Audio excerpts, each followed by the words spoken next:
So I was messing around in training mode with Bowser the other day and found a very useful tech involving a side special Flying Slam. Now keep in mind, I discovered this tech for myself, but many players are aware of it. However, this trick is still criminally underused and could probably greatly benefit Bowser when optimized. The tech is fairly simple to execute, however I'm going to be going over a lot of frame numbers regarding it so you can see why this is useful.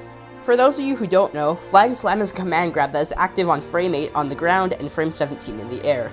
However, unlike most other specials, Flying Slam has the unique property of laglessly cancelling onto the ground when used in the air.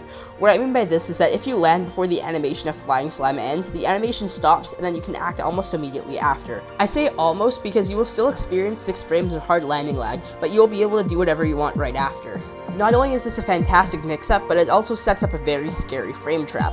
Let's use Roy as an example since his spot dodge and rolls are fairly average. I'm going to be going over the best case scenario first, and then we'll get into more realistic scenarios. Roy's spot dodge gives him intangibility from frame 2 to 17, and he can act out of it on frame 27. Suppose Roy dodges Flying Slam on the first frame of his spot dodge intangibility, and you land on the ground the frame after Flying Slam hitbox comes out. You now have a 19 frame advantage over Roy, since he still has to sit through the 25 frames of your spot dodge end lag, and you have your 6 frames of landing lag. Now you can punish him with pretty much whatever you want, except for F smash. This is huge, since if Roy's at a high percent, you can land a free up or down smash, back air, or grab, which can all potentially kill. If he does anything other than the spot dodge, he'll get caught by Flying Slam, which will do a lot of damage or possibly kill. You're not always going to land Flying Slam the frame before you land, and your opponent won't always spot dodge on the very first frame. Let's say Roy evades Flying Slam on the last intangible frame of his spot dodge, frame 17, and you land the frame after Flying Slam comes out. Unfortunately, you only have a 4 frame advantage over Roy, which isn't fast enough for you to punish with anything since Bowser's fastest move is only frame 6. However, this is still a fairly good situation for you, since if you read the option that Roy will choose, you can punish it.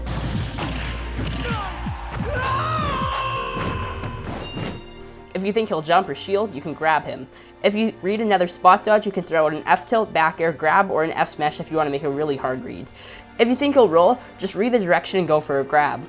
If you think he will attack you, either shield it and punish, or if you think you're fast enough, run up and grab him. Whenever you put your opponent into this situation, always keep track of how much of a frame advantage you think you have and punish accordingly. You might be wondering why I haven't mentioned rolling as an option for escaping the frame trap yet. This is because you can almost always punish your opponent with grab if they roll away, regardless of however much of a frame advantage you have. This is a really good setup since it's fairly easy to set up and usually ends up in Bowser's favor. Of course, overusing this setup can be punished if your opponent preemptively attacks you, however you can still punish this by falling back onto the ground and shielding their attack. Also try to make sure you don't land before Flying Slam comes out. While this could still be a decent mix-up, it's very easy to punish. Furthermore, make sure that you either don't go for this near the ledge or at all if your opponent has a % lead on you, since they can intentionally get caught by Flying Slam and suicide and win the game because you'll die first. I'd suggest practicing the timing in training mode and possibly getting a hitbox visualization mod so that you can see how close you are to landing frame perfectly. There are many good setups into this frame trap. Probably the best way to set it up is to use it while retreating. Backing away from your opponent influences them to approach you aggressively, so when they see Flying Slam come out, they might be caught off guard and either get hit by it or panic spot dodge and get punished even harder. This is actually the only instance of this tech I've seen in tournament, and Naruto even does it sometimes as a mix-up. You can also do it out of a ledge drop-off mix-up, since it will cover a lot of space. Your opponent can whiff punish this if they expect it though, so watch out. My favorite way to use this tech is on stages with platforms, since you can get pretty close to the optimal landing time by buffering it after you run off the platform. On some stages with higher platforms like Dreamland and Smashville, you can even shield drop into this tech if you're fast enough. Mastering these last 2 tricks will greatly help you with landing, which is by far Bowser's biggest weakness. While requiring some practice to pull off optimally, this tech is very beneficial to Bowser and can potentially improve his character. We'll have to see how useful this actually is in tournament, however I think that a low risk high reward setup like this that usually results in Bowser dealing a ton of damage could definitely have a place in the character's meta. Thanks for watching.